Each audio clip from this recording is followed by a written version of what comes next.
wuxuu igu yiri waxaan ka shaqeeyaa dawladda Soomaaliya oo ahay safiir waxaan ka imid Djibouti waxaa dhacday marka in aan macnaha guriga u yimid buruuftiisi iyo cabdibilayaashiisina meesha xaafadda baakinka ee dhigteen xaafadina la yaaban yahay waa waray wariyaa soo gala meesha ayaa soo istaagay bas xaafadii hooyo la sheekaystay sheekadii adduunka dhex martay waa la isfahmay waxay u dirtay qof la yaqaan oo masuul ah inuu la yimaado marka ninkii weynay maan ku ur alla ilaahay sheekada baraka male bay maraysaa baluule wiilka aan wacno darawalkii ii raadiye ninka meesha ka baxay ninka ma dhintay ma la dilay aad baan idin salaamayaa saaxiibada ku xiran channelkayga Farxiya Cabdalla meel walba aad dunida ka joogtaan soo dhawaada waxaan idinka soo salaamayaa magaalada Muqdisho garabkayga midig waxaa fadhisa oo caawa muuqaalkan igu wehlin doonta Ibtisaam oo kamid ah wariyaasha Soomaaliyeed ee magaalada Muqdisho ku dhaqan marka hore soo dhawow farxiyo walaal waan dhawahay channelkaaga waa ku dhawahay sidoo kale waxaan rajeynayaa channelkaaga asxaabta ku jirto inay si wanaagsan ii soo dhaweeyaan aad iyo aad waan filayaa inay ku soo dhaweyn doonaan sida la socotaanba saaxiibayaal ayaan tan muuqaal ma aanan idiin soo duubin oo waan kala mashquulnay anigana hadday safar baan magaalada Muqdisho u soo ahaa sida maalin hore quraal aad idiin soo dhigay aad u kala doorateen waxaa dhada Farxiyo qisooyinka nagu soo shubo nagu soo celiya dhahdeen haddaba caawa qiso cajaa'ib leh oo Ibtisaam ay xalay iga sheekaysay oo iyada ku dhacday ayaan rabaa inaan maanta idinla sheer gareeno ayada ayaana jeclaysatay in asxaabteyda ku xiran channelkayga inay la sheer gareyso markii Ibtisaam ay soo dhawow hadee maxaa la yiraahdaa waxaan u leenahay wariyihii ugu horeeyo qisadii ku dhacday iga sheekeeyay bad caaw noqonaysaa iskoor baan joogisaa ay soo dhawow Farxiya mar labaad waan dhawahay asxaabtaadii adigana waxaan leeyahay sidaad ii sharafteen allaha ii sharfo waxaa jirto Farxiya qiso aan igu dhacday ayaan dhaweyd 8 Maarsa bishan hadda aan ku jirno koo maraysa markii ay 8 ahayd shakhsi aan isbaranay sanadka hore 8 Maarsa aha waxaana waay maalinta haweenka adduunka ay ku aadinta xamarna aad baa looga xusaa 8 Maarsa maalinkaas aan leenahay sababta haween hadaan nahay maalinkaas waa xusnaa dan waxaa jirto maalinkaas anoo joogo oo shaqadeedii aan ku jiro in shakhsi kamid ah oo meeshaas maalinkaas lagu marti qaaday inaan meesha isku aragno 8 Maarsa dhexdeeda marka aniga aqoon uma lahayn laakiin asagoo aqoon buu ii lahaa shakhsigaasi waxaa dhacday marka inuu qof ii soo diray oo dadkii la socda kamid ahaa uu dhaho gabadhaas igu yeera Ibtisaam baa la yiraahdaa waxa ii yimaaday inankii oo markaasi asaga ii soo diray qofku ku soo diray dan marka waan u tagay waxaan iri bal qofkan ku yeelay u tag waa xushmeeyay marka u tagaa igu yiri Ibtisaam hay walaalan ku dhaxay waxaan u baahanahay inaan kula hadlo dan ana waxa ku yiri walaal meel aan ku hadla ma joogo shaqadeedii baan ku jiraa waxaan doonayaa marka meel aan kala soo hadlay waxaas ismaan raacsan marka wuxuu yiri anaa kula soo hadlayo baraha bulshadana dad wad ogtihiin dad badan oo is aqoon buu isku keenay oo iska bartaa aad iyo aad social media marka Facebook marka igala soo hadlay marka wuxuu igu yiri waxaan kala soo hadlayaa Facebooka igala soo hadal marka qofaada aqbalin wuxuu soo galayaa meesha requestiga marka ninkan qoraal igu soo diray 2 isbuuc kadib baan furay qoraalka asaga ahaa sababta qof macnaha aad aqoon xoog ma saaraysid marka qofka istaqaaniin oo isku fiicantii ma leedahay qofkan xumaanta ku wadaa ama maxaa macnaha uu ka damacsan yahay dan marka qoraalkii waxaan jawaabay 2 isbuuc kadib qofkan show wuxuu ii soo diray waa qoraalkii 8 Maarsa maalinka aan joognay oo ii soo diray xaafado qoraal ku soo shubay waxaan ku urimaamid ka horeysay walaala qaadila hadal walaala say wax u jiraan waxaan leeyahay ninkan maxay ta dhibka haysto qof caawinaad u baahan ba muxuu ku dhihi doonaa caawiba dan markii waan waca markaasna wuxuu ka maqnaa dalka uu ka maqnaa oo wuxuu u baxay safar shaqadiisa ah sidoo asaga ii sheegayo marka waan wacay markaas wuxuu yiri walaalo xilligan xilli dambe ii tahay waxaan rabaa insha Allah haduu Ilaahay yiraahdo inaan ku soo waco berri ana marka waxaan ku iri waayahay walaalo wixii aad ii haysid maalinka berri ah baan iska wareysanaynaa dan maalinka berri ah waan gaarnay waan wada hadalnay markaan wada hadalnay wuxuu walaalo ninka helay baan ahay inaan halkaas ka soo jeedaan ahay waxaan ahay nin raga de waxa waaye hadalkiisa ma qarsadee hadalkaygu waa isa saaran yahay ma igu rabtaa dan waxaan ku iri walaalo meel hadda aan maanta hadda kuu ceersho maba garanayaan ku iri maadaama nin ragaa tahay wiil Soomaaliyeed aad tahay waxaan u baahanaan ku iri marka gacmo furnaad ku soo dhawaatay si fiican marka iyadoo sababo badan ay jiraan laakiin waxaan isleeyahay qofkan wuxuu u wada balka koobi ilaa moogta qofka lama dhan walaal kuma rabi saan waa ina ogaatid qofkaas baan ahay kanaan ahay afaariskaas marka uma begelinba iyo sheekad ma waxaa jirta marka dumarka ay iskaga ceeriyaan ragga ay dhahaan walaal anigu waa la qabaa naag la qabaa ayagu aan la qabin aad iyo aad waaya dan marka waxaa isla bal qofkan meesha kugu soo arkay oo maalinka dhan saas u taagnaayo kula hadlay bal hadalka ka koobi bas waxaa dhacday marka waa isla hadalnay sheekadii meel wanaagsan bay inoo martay dan asagoo maqan marka baan isku dhacnay wadanka ka maqan laakiin xiriirkiina uu socdayo dad xiriir la ahayn waxaa dhacday marka in aan xoogaa isku dhacnay dadka marka xiriir ka dhaxeeyana waxyaalo badan bay iskugu dhacayaan oo meesha imaanayso adigu muddo markaan kala maqnayn maalmihii kadib marka markaas ayada uu maqan yahay waxaa isbaray gabaraan saaxiibanahay oo dhul makeup la dhaho dan gabadhiiba marka wuxuu ku yiri qof ehelkayga ka mid ah baa dhimatay ama dhintay marka dhibaatadaas ay qabsatay adigana isku dhacsantii annaga isku dhacsana wax hadalana ma dhex marin marka waxaan isri bal ka roono sababta qofka markay tacsiir gasho waa inaad u tacsiyaysaa waajibkaaga aad gudataa maadaama wax kastoo labadiina idinka dhaxeeya maadaama qof islaam nahay marka waan wacay taleefankii marka ugu horreysay igu dhageystay haddana waa ku ceshay uu iga qabtay waxaan ku iri in qof ehelkaaga ka mid uu dhintay waan maqlay walaalo ilaahay ha u naxariisto qof walbana hadda waxa weeyaan maalinkaas wuu wada sugayaa intii marka aan ku iriyo waajibkayga aan gutay kadib lama hadlin oo wax hadalana ma dhex marin dan marka inanku wuxuu kasoo jeedaa Djibouti sida asaga igu yiri oo ama asaga afkiisa ha ii sheegtay dalkii buu yiri marka gabadha walaashay ah ama gabadha saaxiibtay aan kala socday aan dhahay haye ma kula soo hadlay sababta qof marka tacsi gashay waa inaad la walwashaa inkastoo de aan macnaha aanan isku wanaagsaneyn wax xiriir fiican oo misan dhex marinin dan marka gabadha waxay tiri haddaan la hadlayaa qoraale u dirtaa uu soo jawaabaa waxa weeyaan de xaaladda meesha maraysu la socodsiiyaa sida asaga afkiisa uu ka sheegay sababta qofka markuu afkiisa wax kaaga sheego waa inaad aamintaa ama run ha ahaato ama been ha ahaato isaga u taala si fiican dan marka waxaan ku iri sidaas miyaa haa haye waa aniga marka go'aankayga jisto waan qaatay waxaan iri ninkan ka gaagaabso sababta hadduu ila soo hadlana waxaan rabay inaan la hadlo hadduuse ila soo hadlana waxa way aan ka dhaco si fiican wax micnaa iguma fadhin marka waxaa dhacday marka inuu yimid oo muqdisho uu kusoo laabtay muqdisho markuu kusoo laabtay marka wuxuu soo wacay gabadhan saaxiibadan nahay hey luuley waan imid xamar waxaan u baahanahay inaan ibtisaam aan wada kulanno marka qaabkee u kulannaa bukiira iyadu la tashtay gabadha barigii ugu dambeysay waxay waa istirsaneen wax xiriir fiican nama dhex maraynin dan marka saaxiibay sidaan u kulana maadaama aad saaxiibteed aad tahay ayadiiba marka waxay ku tiri bal waayahay fikri baan keenayaa dan ayadoo fikirka ku maqan anna ee iga cabsanayso baa waxaa dhacday asaga fikirkan sida uu yiri maalinka berri ah hadda xaluu soo galayaa soo sheegayo maalinka berri ah waan wada qadaynaynaa insha Allah hadduu Ilaahay yiraahdo ibtisaamna ha u sheegin oo waxa samaysaa soo labista aha okay dan markii shantii habeenimo la marayo aniga 11 habeenimo ii tahay baa waxay igu tiri ibtisaam berri duhurkii waxaan aadaynaa meel sankuul walaalo duhur maada bixi jirine say sheekadu jirtaa markaas waxay igu tiri walaalo qadaan u socdaa asxaab baan la balansanahay hadda i raacaysidna waa meesheeda haddaad i raacayna de walaal qof weyn baa tahay kuma qasbayo ayada marka gubaawin bay ka tahay waxay isleedahay macnaha ma ku diidi karto way ku raacaysaa ayadoo ani marka dib igu tahay cagajiidayo hurdadeedaan sii jeclaysanayo baan aayarku iska labista waan raaca meeshii markaan tagay ay ku wada ballameen horta marka hore albaabka aan ka galaa shakiyey sababta abruuf gaari cabdibilayaal waxbaad aragtay yaalo jaa marka shakigii waa qaata waxa isiri ma ninkii baa yimid sheekadan waa sheeko ka dheere ma ninkii baa yimid dana waxaa isiri waa laga yaabaa waxa way luul waa qof faamoos ah dan waa qof dad asxaabadan la falgala marka waxaa laga yaabaa in ayada ay markaas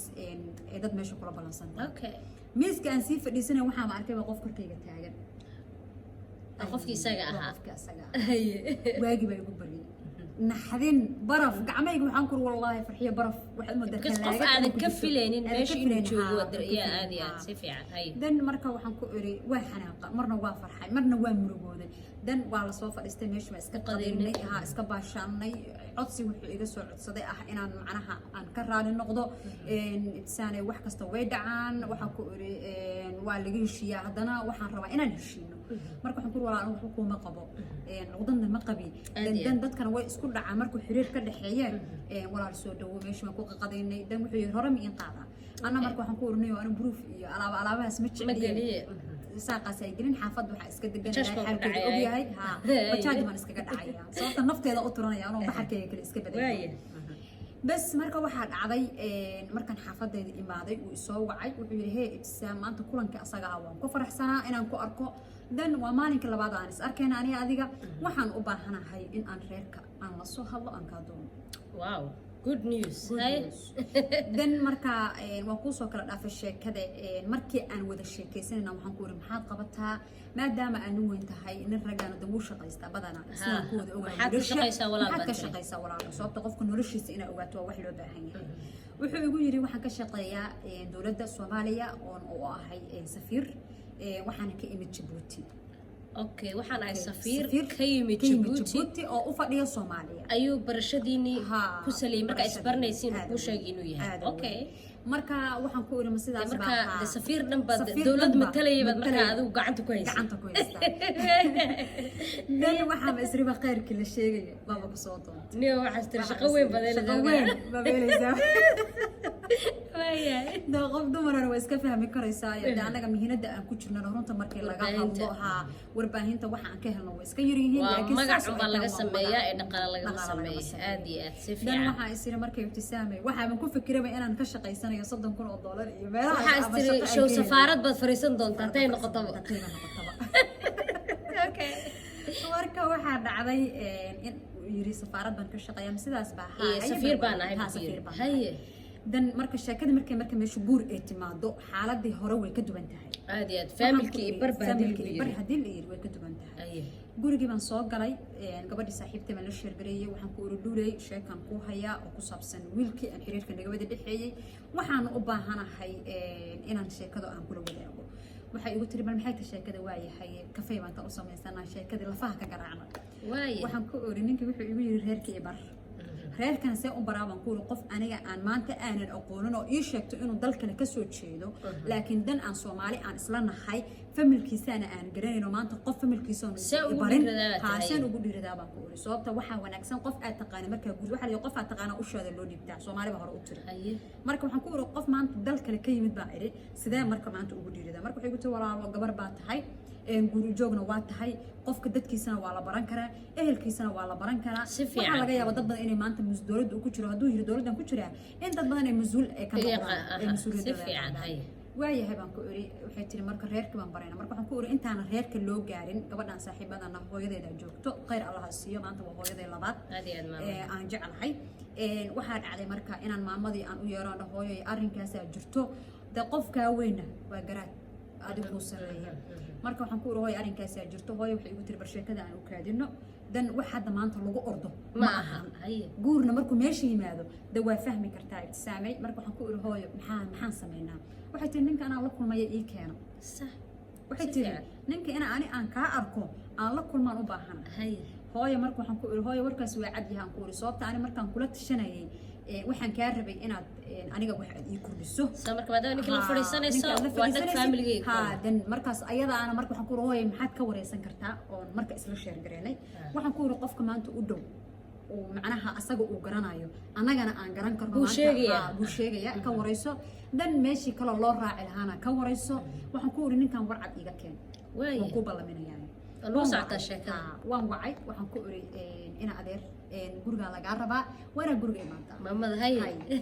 maamadii marka waxaan ku iri hooy maan hiblaayo ku imaanaya maalinka guriga baan diyaarinay casriyi baan diyaarinay ilaa mas'uula soo socda ma sha Allah bas waxa dhacday marka in guriga uu yimid marka guriga yimaadana prooftiisa uu wato cabdibilayaal badan ay waardiyeynayaan dan maxaa isdhaysaa farxiyo waa shaqadii lagu sheegay iyo shaqadii lagu sheegay iyo nin marka qaranka u shaqeeya qaranka Djibouti aad u weyn marka waxa dhacday masarka baan la dhibay waxa dhacday marka raali ahaada waxa dhacday marka in aan macnaha guriga u yimid prooftiisi iyo cabdibilayaashiisina ee meesha xaafada baakinka ee dhigteen xaafadina la yaaban yahay leeyahay waa waray wariyaa soo galay meesha meesha ayaa soo istaagay bas xaafadii hooyo la sheekaystay sheekadii adduunka dhex martay waa la isfahmay waxay u dirtay qof la yaqaano masuul ah inuu la yimaado maadaama gabar iga wadanaysid ba tiri oo gabadhaan aniga gabdhahayga ay la mid tahay sababta anigu waxaan dhalo waa gabdho gabadhaydina way la mid tahay oo sababta ah waxa weeye gabar ani aan dhalay saaxiib la tahay hooyada labaadna waan ahay maanta anaa masuul ka ah marka waxaan u baahanahay qofka masuulka kaa ah inaad ii keentid ninkii markii intii lagu yiri sheekadii baa la weynaatay laakiin siduu adiga isku kaa sheegay oo iyadana isugu sheegay inuu yahay safiir Djibouti ka socdo dan intuu ii sheegay halka ma bedelin waa u sheegay dan marka waxaa dhacday in markay adigana marka kuuma soo dhicin xilliga inaad wax kala ogaatid wax kala ogaaday uma soo dhicin dan marka waxaa dhacday maadaama dowladana lagu ku jiraan nimankan ana marka waxaan is iri dan qof Djibouti maanta xil u hayo oo safiir u ah waxaad ka sii raadaysaa waa khalad nimankii aad taqaano oo dowladda ka shaqeynaya ma aha marka waxaa dhacday marka in maamadii ay u dirtay dadkiisii iyo ehelkiisii iyo qaraabadii iyo qof masuulka oo maanta dowladdan ka shaqeeya intii markii lagu yiri ninkii dibdib u gurtay waxa weeye waa masuuliyad aad u weyn marka waxaa dhacday inuu dib u gurto markuu dib u gurtana waxaa dhacday in taleefankii uuna qabanaynin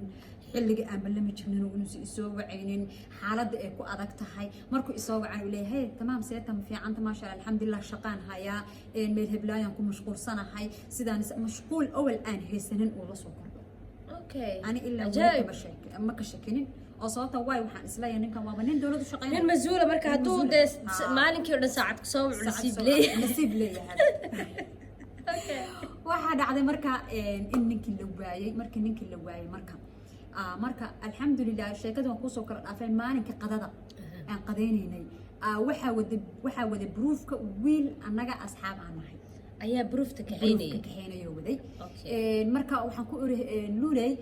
waxaan hebel baa bruufta wade markaas waxay igu tiri waaw hebel baa bruufta wade miya haa bal waan wacaya waan la hadlayaa wiilkii maan raadin marka وحوق ومانا صار. مركا نينكي ويني مانكو الله إله شاكذا بركة مرة بمرة ساعة بلورة ويلك أو عم. بردرول كير هذه. بردرول كير هذه. نينكي نشوف كبح. نينكي ما لنت ملدي. أوكي. حالات حاجة مرة ساعة. نام برا يود حاجة كقرون سنت نينك مالله يقدر. ما شان روفي يعني ما كجرتي ما بحري. أنا معليا لا تقدر كوزور هذا ناس ليلة القدر كي يمد هذا كوسات وتلالة تقوي تاعك أوكي ما بجدك وبش أوكي بس ويلكي بلا الرياتشة ويلكي مركي الرياتشة بيقول هي قرت مركه هرنيك مقع بإيش تمهد إلا الله أوكي مقع مهد لهبا أنا بقى مع الفم الكجبادة عن صاحبك الله هاي مع هذا مهد بأمك وقرنا أوكي dan wiilkii baa marka wuxuu sameeyay baad weydiisay oo wacdeen marka waa weydiinay marka waa laga dulbaxay marka wiilku waxa lagu yiri haye waxa jirto nin saas niyo say wax u jiraan dan wuxuu yiri horta ma had wax la dhahaan ugu ma garanayo okay sheekati weyn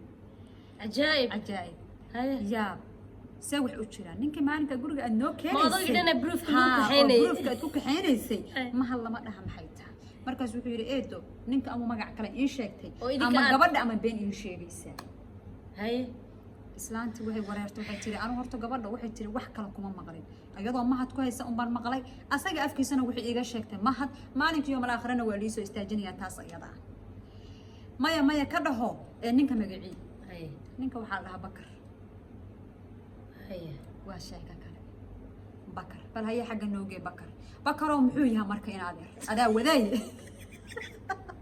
wala dhacda cajiib bal bakar muxuu yahay wuxuu yiri bakar wuxuu yahay waa nin maanta dawladda aan waxba aan ka ahayn oo dawlad aan ka shaqeynin waay marka bruufta say ugu imaan kartaa bruufta iyo waxad iyo bahad labada cabdi bile xagee uga imaan kartaa haddii dawladda u shaqeynaynin markaas wuxuu ku yiri eeda bruuftan horta waa la kiristaa muqdisho ninkaana nin asxaab ay yihiin oo bruufta macnaha masuulka ah uu asxaab la ahaa dan magaalada muqdishona marti ku ahaa wuxuuna yirinayo waxaan u baahanahay in aan magaaladaas amnigeeda safe aan ku noqdo dan bruuf aad siisid oo maalin bil walba wuxuu shubi jiray lacagta bruufta intuu jooga muqdisho oo ninka wuxuu ala dheer bruufta kireystay استغفرالله العظيم يا بي أمكاك هويا وحن كوري هويا بروفتا وكريست عبد البلياش ولا صار راعي بركم سو آذايو لكن إنك دولتنا وحبك ما أها جبوتي وحبك ما أها سلام قولا من رب sheegay inuu Djibouti ka soo jeedo uu sheegay okay dan marka aniga waagiba igu bariyay waxa ay horta wiilka ama been noo sheegay ama asaga been loo sheegay baan ku uru ninkan dawlad u shaqeynayo markaas waxay tiri hooyo niyahow ama sheekadaada adigu wax ka qaldan tahay ama se gabadheeday wax ka qaldan tahay wixii aanu sheekadeeda waxba kama qaldana ninkan maalinku xamar yimid ilaa abtino ana prooftan ku waday ilaa abtinoona ana masuulka ah haduu baxana ana garoonka ka soo qaado ajaa'ib waxay ka yaabtay aragtay okay waxa istiraada marka wuxuu yiri haduu baxo haduu yimaadaba aniga keena oo kaxeeya haduu yimaadana ana soo dhawiyo proofta aan ku soo dhawiyo waayahay sidee marka proof ku wadan karaa ninkan هذا بروف هو كريستو واي كان بروف كان كريستو لعبتيسا u goosanay asxaabihiin ana proofta iska war wuxuu indhaadka oo ninka madaxtooyada gadaasheedan degan uu yiri madaxtooyada ma degna miya maya hotel meeshaan oo Muqdisho ku yaalo degan yahay ajaa'ib waa sheeka kaleeto anagii oo naxsan taa adigana ninkii xiriir baa niga dhaxeeyo waa qof maxal ku kalsoonaato heer guur isla mareysaan waxaas qiyaanada ka warama dhan ay meel fiican inoo marayaan aduu aad wixii qofkii niyada gelisay aan galiyo aan leeyahay waa waray ila qadar baa ku soo raasay ibtisaamay waxa weeye damaanta meeshii aad ka dhici lahayd waaba ka dhacaysaa balookeedi okay bas maxaa dhacay kadib waxaa dhacday inaan wacay taleefanka baa laga qaban waayay dan marka waxaan sameeyay marka anigana dadka marka waxa ahay markan dadku u kaadiyo aan jawaab markaan ka waayo waxaan isdhahay qofkan muhiim kuma aha waxba culays ha saarin dan asagana culays yuusu ku saarin waxaan sameeyay marka meesha aan ka wada xiriir jirnay waxay ahayd WhatsApp-kii aan block ka saaray okay WhatsApp-ka markaan block ka saaro asagoo dhan WhatsApp-kii aan iska bixiyay waxa dhacday subaxyada kamida anoo Messenger-ka fiirin rabo aan leeyahay bal Messenger-kiisa bal wax oo weydii maxaa ka qaldan oo message dheer badan aan u diray block baa la saaray dhab xabal yiri meesha ugu muhiimsan aniga la iga heli karo waa halkaas block baa WC marka farxiyo oo wiilkii marka waxa ajaa'ib leh marka waxa dhacday blockti marka waa la joogaa yaa markaas blockta la saaray anna aan blockta aan saarayo okay maalmaha kamida marka waa la baxay dalka dibadiisa la aaday waa la laabtay dan wiilkii baa maalin kan haddana isaragnay war hebel meeyay hebel wuu baxayo saakan kixay waxa buu aaday dalka dibadiisa buu aaday meeshu ka yimid buu ku laabtay marka maxaa marka dhigo jira marka wiilka inaan sheekada guur iyo helala xiriir idinka dhaxay waxa dhumaada sheegin waxa dhan bal ma sheegin oo asaga wuxuu u haystaa dad asxaab inaan nahay okay oo asxaabnimo iyo qaraabnimo iyo aan iskugu imaanayno marka ajaa'ib weeye farxiyo meesha la joogana waa Muqdisho marka Muqdisho aad u wajib badan tahay waxyaabaha marka anigu aan ka yaabaya waxay tahay oo dadka hadda in daawanayana isweydiinayaan ibtisaamay يعني محاد كل فاد سلاده قف لنا وين قف كده هدو دبت كيمو وحدي كلا أنا ودبت بان كيمي أنا بروفتون وان كرايستي محا كانت سلاده إنه كويرة هدو أنا سفارة جيبوتي بان كتر سنة هاي نين دولة دا وشقيان هاي وأنتو بينكو وشيغو وأدينا يعني كوكو ودي runtii horta markaa maskaxdeeda ka shaqeeyay farxiyay magaalada horta way iska wajib badan tahay dad yaabo badan baana ku nool runta markii laga hadlo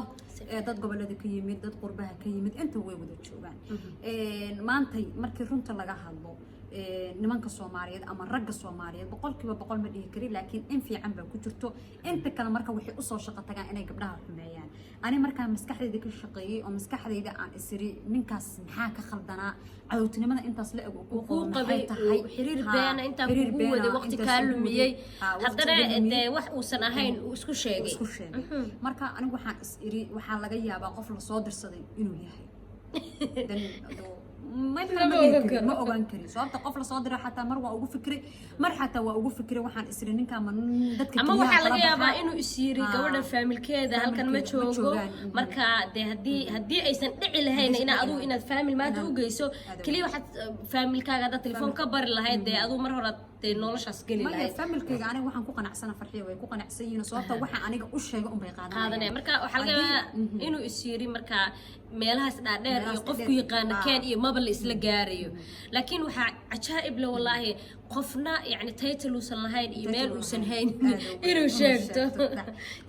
midada kale waxa kale jirta xogtayda oo Cabdiraxiin oo noo duubay kaamirada aad u yaabo wallahi billahi tala cad wallahi inuu ka dhan suru daacad ka waranka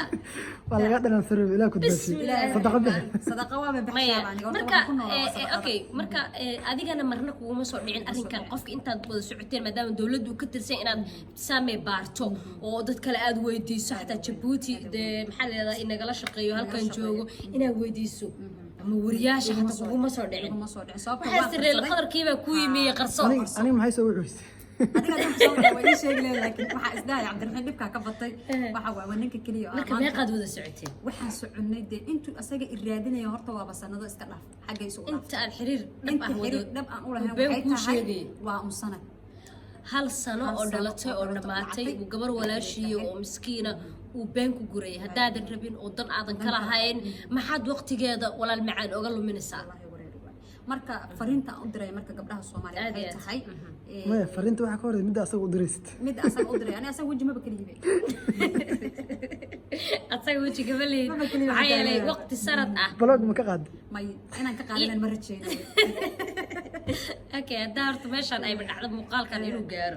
waxaan leeyahay dee ku dhacday gabadhan inaad qiyaanto walaalo aad been u sheegtay ee mar kale yaysan dhicin gabar Soomaaliyeed inuu kaas ugu soo xirna proof wadaay hadda kadib